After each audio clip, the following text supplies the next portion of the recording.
Hey everyone, I've never done anything like this before, but I felt I needed to share my story somewhere. Maybe as a warning, or maybe just to get it off my chest. It's about how a promise of a better future can quickly spiral into a nightmare. I grew up in a small town in the Midwest where everyone knew everyone, and life was simple but hard. My mom, a strong woman who faced adversity with a grace that I've only now come to understand, raised me on her own.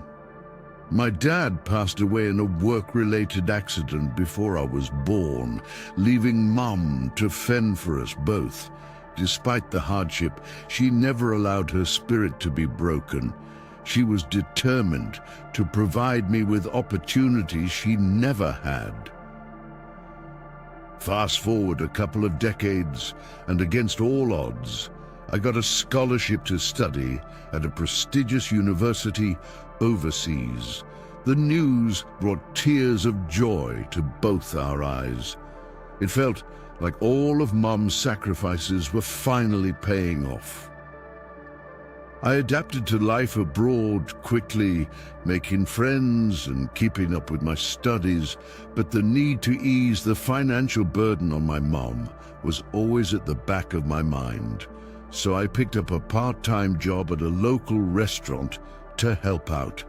It was there I met Anna, another student from back home. Discovering someone from your neck of the woods when you're thousands of miles away from home is oddly comforting. We hit it off and soon became inseparable. Anna had her quirks, though. We agreed to split the rent and chores equally, but after the first month, she never pitched in for rent or groceries again. I didn't mind at first, thinking it was my duty to help a friend out. But things started getting strange when Anna began dating a guy named Mike. Her behavior changed, and she was hardly ever home. Then out of nowhere, she broke up with Mike and asked to move back in with me. I couldn't say no. One night, after a long shift at the restaurant, Anna called, panicked, saying Mike was stalking her at her workplace and she was too scared to walk home alone. Without a second thought, I told her to meet me at the bus station near our apartment. After waiting for what seemed like an eternity in the chilly night air, Anna finally showed up and we hurried home. But as we entered our apartment, Mike appeared out of nowhere, lunging at Anna in a fit of rage. My instincts kicked in and I stood between them, trying to defuse the situation. Mike, however, wasn't there to talk. In a blind fury, he pulled out a knife and turned his aggression towards me. I've never been more terrified in my life. I tried to run, to call for Anna to help, but the door to her room was locked from the inside. Mike, he didn't hesitate. The next thing I remember was the cold floor against my cheek and the world fading to black. I woke up in the hospital to the news that Mike had fled after the attack. It was only by some miracle I survived. Anna, she vanished that night and cut off all contact. It was as if she never existed. The aftermath was a blur. I had to drop out of school and return home to recover. Standing in our old living room, sharing the news with my mom, I've never felt more defeated. Her eyes, filled with unshed tears, bore into me. "We'll get through this together," she said, but the words sounded hollow. Life threw us a curveball we never saw coming. All the dreams, the plans for a better future, dashed in a single night. Going back to that small town didn't mean going back to the old me. I was changed, haunted by the what-ifs and the echoes of that night.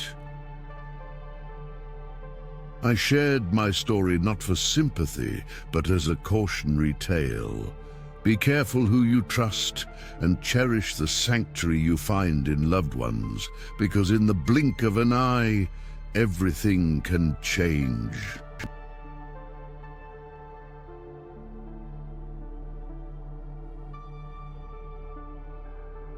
Growing up in a small rural area in the southern United States, I've heard a slew of eerie tales spun by the elders. These stories were more than just campfire lore. They were embedded in our culture, a testament to the superstitions and beliefs that color the American South. Amidst these, the most unsettling account was perhaps one that hit too close to home: the saga of the house snake. My father, burdened with the task of delivering some items back to our ancestral home, hadn't visited our hometown in a long while. Upon his arrival, an elder known to the townsfolk as Uncle Joe insisted on hosting him, a gesture of warm hospitality common in our neck of the woods. Uncle Joe's house was a marvel in itself. Nestled amidst the dense forests, it boasted an architecture that was both grand and unequivocally mystic, speaking volumes of the generations that had lived within its walls. Uncle Joe, as it turned out, was the keeper of our family's history, a role he inherited from his own father. This made him somewhat of a guardian of tradition and a respected figure in the community. With his bald head shining under the porch light and eyes as wide and vigilant as an owl's, he commanded attention without demanding it. And so, as we sat under the dimly lit living room, surrounded by the rich smell of aged wood, he began to recount the unusual happenings that plagued our family, stretching back generations. It was widely believed in our town that certain houses were protected by what was colloquially known as house snakes. These were non-venomous serpents that lived within the nooks and crannies of a home, believed to ward off ill fortune and bring prosperity. In our family lore, the presence of a house snake was a sign of impending good luck, and its departure an omen of disaster. The story took a sinister turn during one fateful sum, as detailed by Uncle Joe. With the suffocating heat rendering nights unbearable, only our ancestral home remained mysteriously cool, a peculiarity attributed to the resident host snake. The snaky, a massive creature coiling under the shadowy beams of the house, had been a silent guardian of our lineage. However, with financial strife and familial discord shadowing our kin, tensions had reached a peak. On an evening marked by a tense family dinner, where the air was thick with unsaid words, the silence was shattered by the sudden fall of the house snake from the beams above, landing smack in the center of the dining table. The serpent's cold star seemed to bore into my father's younger brother, sparking a series of tragic events that led to the rapid downfall of our family. Uncle Joe spoke of mysterious deaths, accidents that seemed too orchestrated to be mere coincidences, and of the house's chilling transformation from a warm haven to a tomb of secrets. Following the snake's departure, my uncle recounted, the family was consumed by misfortune. My father's siblings met unexplainable demises, leaving behind a legacy tainted by loss and sorrow.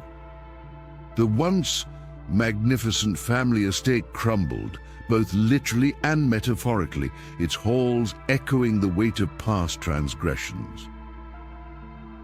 In the years that followed, despite the adversities, my father emerged as a beacon of hope. He returned to the ruins of our ancestral home, intent on laying to rest the specters of the past. With his own 2 hands, he rebuilt the house, transforming it into a sanctuary for the lost and the weary. And in doing so, he became a revered figure, a testament to resilience and redemption. As Uncle Joe's tale came to a close, I couldn't help but feel a mixture of awe and fear. The story of our family, interwoven with the fate of the house snake, seemed to transcend the boundaries of mere folklore, hinting at the profound connection between man and nature and the inescapable past that shapes us. Returning to the city, the tale of the house snake nestled within me, a constant reminder of where I came from and the enduring spirit of those who came before. It was a story that, much like the serpent itself, had slithered into the core of my being, forever a part of who I am.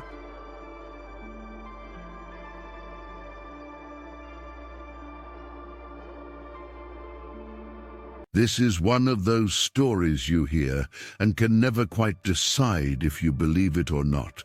But here goes. I've never shared this with anyone outside a very close circle until now.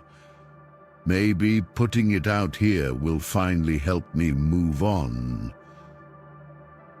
Years ago, I was entangled in a situation that still sends chills down my spine whenever I think about it.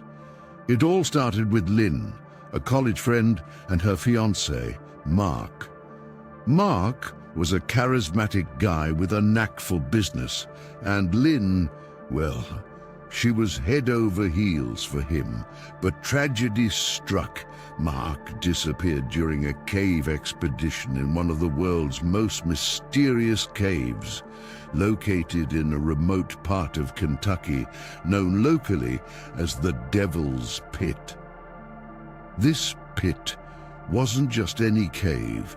It was infamous for its depth and the legends that surrounded it, claiming it was guarded by some otherworldly force.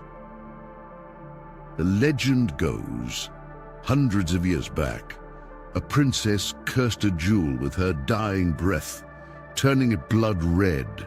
This love stone was lost in the Devil's Pit, guarded by the restless spirits of those who'd perished there.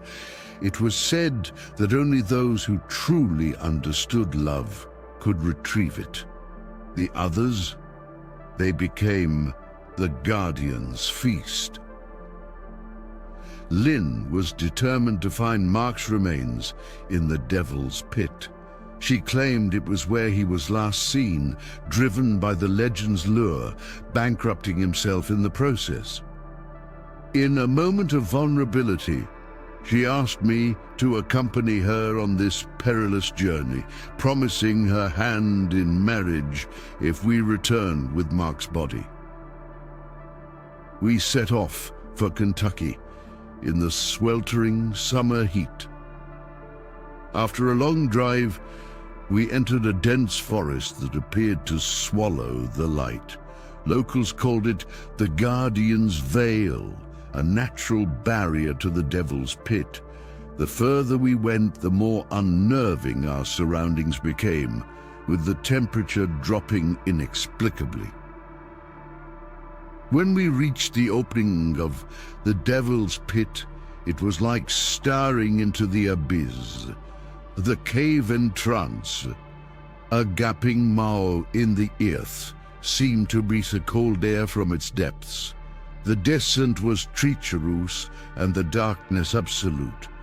We were equipped with the basics, headlamps, rope, emergency flares, but nothing could prepare us for what lay below.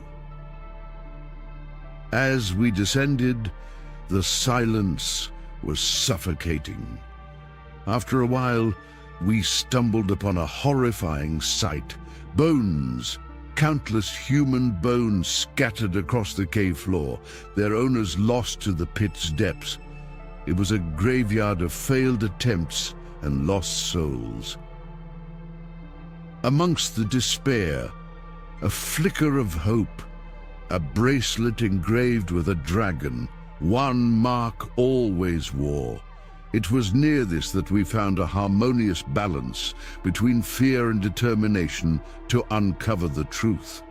Our journey through the cave's bowels was harrowing, dodging pitfalls and navigating through the skeletons of those less fortunate. Lynn confessed mid-journey. She hadn't been entirely honest. Mark had indeed descended into the Devil's Pit, but for the Lovestone, not out of business despair. He believed in the legend, that love could conquer all, even death, and in his obsession, he'd convinced Lynn to follow, using their love as the key to unlocking the mystery. Mark was convinced that their bond would see them through, that the Guardians would recognize the purity of their intent.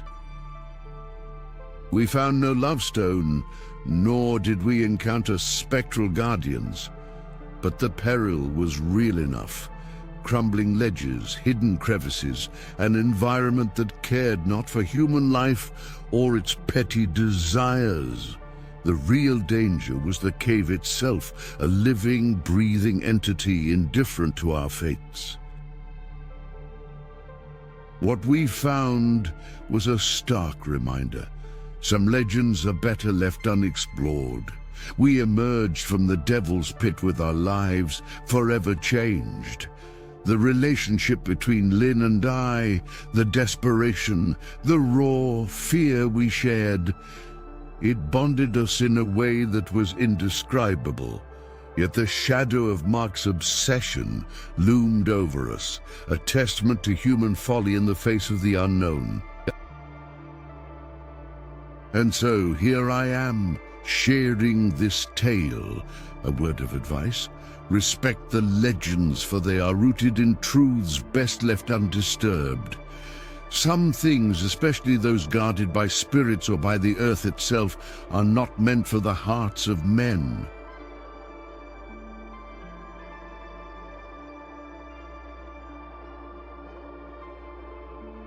Hey everyone on the forum. Never thought I'd be the one to share something like this, but here we are. This happened a few years back when I was a lot younger. Maybe around 7 or 8. I was just a kid in elementary school, and while my memory of those times isn't perfect, this particular incident has stuck with me. It was a hot summer night, around 2 a.m., when our whole family was jolted awake by a loud knocking at our door. Living in a rural area, our house was like many others. A simple structure with a living area and a couple of bedrooms. We all slept together in one room to keep cool during the nights. My dad, groggily calling out, "Who's there?" got no response. After a bit of mumbling, he got up, and my older brother and I followed him to the door. When he opened it, there was no one there. Just as Dad was about to close the door and head back, my brother pointed to the ground outside. There, lying on our doorstep, was an unconscious man. Dad quickly dragged the man inside with our help. He was a young guy, in his 20s, dressed not like someone from a rural area, but more like a college student, with jeans and a t-shirt that seemed way too clean for where we were. He was covered in dirt and grime, as if he had been through some sort of ordeal. After managing to wake the guy up with some water, he was in a panic. shouting and flailing about, clearly terrified and confused. It took a bit to calm him down, but when we did, he told us a harrowing story of getting separated from his friends during a hike. They had been attempting to take a shortcut through the forest to another town, but got lost as the sun set. While trying to find their way back, they stumbled upon an old house. The man, thinking they could find help or at least shelter there, went up to knock on the door, and that's the last thing he remembered before passing out and ending up on our doorstep. My dad thought the situation was suspicious and decided to call the local sheriff's office for help. While we waited for them to arrive, the man kept muttering about how his friends were still out there, lost or worse. The deputies organized a search party and found his friends a few hours later, injured but alive. They had run into some trouble. A group of armed robbers had been hiding out in the old house, and when the hikers stumbled upon it, they were chased off. One of their number had been caught and knocked unconscious, while the others escaped in different directions. The robbers were long gone by the time the sheriff's men arrived. Probably scared off by our call for help, the hikers were taken to the hospital, and thankfully, they all made a full recovery. That night taught me a lot about the dangers that can lurk, even in the place that seemed the safest. It wasn't anything supernatural, but the sheer randomness of the violence they stumbled upon was horrifying. You always think these kinds of things happen to other people, not in your own backyard. So to anyone out there, please stay safe. Stick to well-traveled paths and always let someone know where you're going. Our peaceful night could have ended much differently.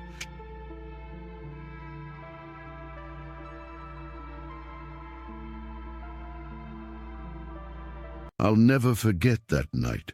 The one where I learned the hardest lessons about life, love, and the real meaning of being needed. It was just past 10 p.m., and the streets were unusually deserted, not a soul in sight, which wasn't typical even on a chilly evening. A thunderstorm was brewing in the distance, its low rumbles accompanied by a soft drizzle that made the air feel refreshingly cool. Walking aimlessly, my mind was a mess, swirling with thoughts and memories that drifted far and wide, reaching back to childhood. Back then, my parents showered me with love and care, always going out of their way to make me feel special. I remember this one night when I fell sick, and without any transportation available, my dad carried me to the hospital, miles away from our home. He was so exhausted by the time we got there, he could barely stand. His love was overwhelming. Years passed, and my thoughts shifted to more recent times. Like during my SATs, the pressure was immense, sweat covering my face as I tried to recall everything I'd studied, feeling nothing but confusion and panic. I told myself not to screw up, not after failing to secure a college placement twice already. But as I started answering the questions, a bitter taste filled my mouth, and I realized deep down I was terrified of disappointing my parents once more. Coming back to the present, I felt lost and misunderstood. No matter how hard I tried, it never seemed to be enough. My recent rebellion at home had finally burst into the open during dinner over something trivial that I can't even recall. It was like a spark that led to a full-blown inferno. In the heat of the moment, words were hurled like daggers, and I couldn't take it anymore. "You're useless. What's the point of you even trying?" Their words echoed in my ears as I stormed out, feeling like a complete failure. Alone, in an empty park, I found solace on a bench, the cool grass beneath me and the vast, starless sky above. In my pocket, I carried a few painkillers, a desperate attempt to find a way out. With tears in my eyes, I swallowed them, hoping to escape the relentless pressure and expectations. But the release I hoped for turned into agony as my body rebelled, the pain unbearable. Yet amidst the physical torment, a sense of relief washed over me, thinking, at least now I won't be a burden anymore. But the relief was short-lived. As the pain subsided, reality sank in. The pills were fake. My despair turned into rage against the vendor who sold them to me. Shaken and weak, I stumbled towards a nearby pond, determined to end my misery once and for all. However, fate had other plans. Just as I was about to jump, I felt a strong pull back, saving me from the dark waters. Confused and scared, I saw no one around, just the gentle sway of the trees in the breeze. Convinced it was a sign, I took it as a moment to pause, a chance to rethink my decision. Suddenly, a woman's cry for help pierced the night. A robbery in progress. Instinct took over, and I ran towards a scream, managing to catch the thief in the act. In the struggle that ensued, I was stabbed multiple times, darkness closing in. As I lay there, fading, I realized, in that moment of selflessness, I wasn't useless. I had made a difference, however small it might have been. In my final moments, the serene faces of the elderly man and the boy I had imagined earlier appeared before me, smiling. The boy remarked solemnly, "He still died." The old man responded, "Yes, but in doing so he found his purpose. He was needed after all." As the world around me grew dim, a comforting thought cradled my fading consciousness. I wasn't useless. In the end, I mattered.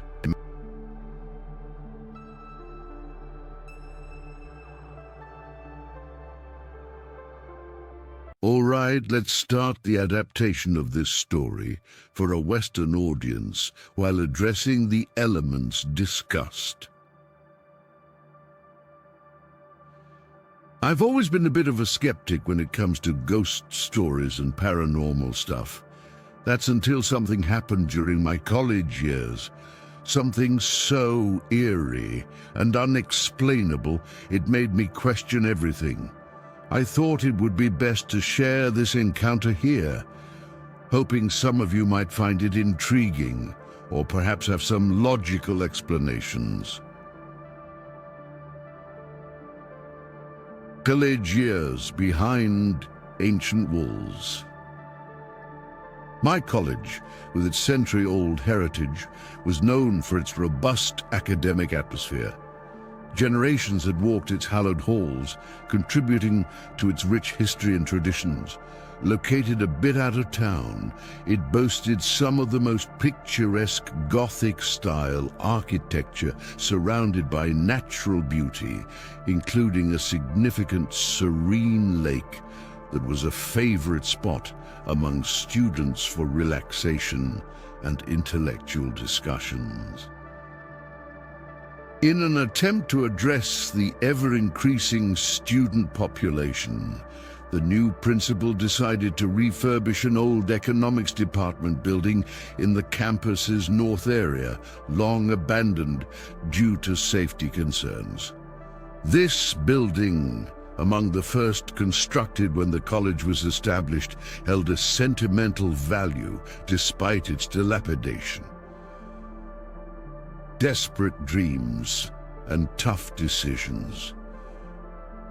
Enter a girl, let's call her Alice, who came from a modest background. Her admission to the college was nothing short of a miracle for her small town. Alice was determined, not wanting her financial situation to hinder her academic journey. Unfortunately, the cost of education was a looming burden her family couldn't lift. In light of their inability, the townsfolk, recognizing the value of education for future generations, pooled resources to support her dream.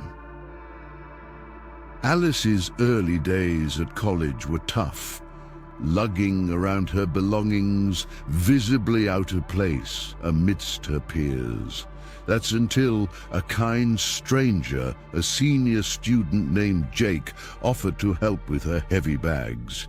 This act of kindness was the beginning of their acquaintance, quickly blossoming into something more. Despite their different backgrounds, Jake being from the city with a relatively affluent family, they found common ground in their shared major and countless conversations filled with dreams of the future. However, their budding romance was short-lived. Jake was due to graduate and had a position waiting for him in the city thanks to his father's connections. The revelation of Alice's pregnancy threw everything into chaos. Letters sent to Jake seeking support and understanding were intercepted by his disapproving father, leading to an ultimatum that forced Jake to sever ties abruptly. The aftermath... Devastated and ostracized due to her condition, Alice was eventually forced to leave college. The journey back home, burdened with disappointment and fear of judgment, was harrowing. Her attempts to confront Jake and his family for support resulted in further humiliation and rejection. One morning, as the campus awakened, a grim discovery was made by the lake. Alice, in utter despair, had walked into the lake, choosing to end her life. The rescue was haunting. Her body found upright, entangled in the lake's vegetation, face swollen but eyes wide open, as if unwilling to rest. Echoes of despair. The following days were marked by an uncanny silence around the lake. Rumors of hearing Alice's cries at night began to circulate, and the once popular spot became a no-go zone after dusk. Eventually, the decision was made to permanently close off the old economics department. Years have passed, but the unsettling occurrence has left an indelible mark on the college's history. Occasionally, whispers of Alice's presence still haunt the area, especially on tranquil nights when the boundary between the past and present seems to blur. Believe it or not, that's my story. It's not just a tale of paranormal activity, but a reminder of the harsh realities some face and the desperate measures they resort to. It's a tragedy that unfolded within the walls of an institution meant to be a cradle of knowledge and hope. While most would brush it off as another ghost story, to me it remains a poignant memory of my college years. A story that's all too real.